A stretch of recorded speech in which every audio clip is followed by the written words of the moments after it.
దీపం కొందరిదా అడవిని సైతం వెలుగు కదా వెన్నెల దీపం కొందరిదా అడవిని సైతం వెలుగు కదా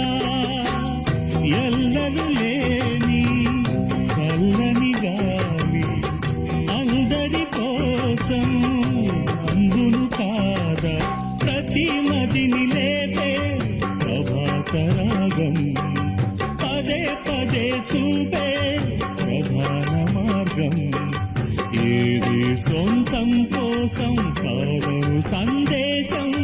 పంచే గుణమే పోతే ప్రపంచమే శూన్యం ఇది తెలియని మనుగడ కథ దిశ నెరుగని గమనము కథ సరళిన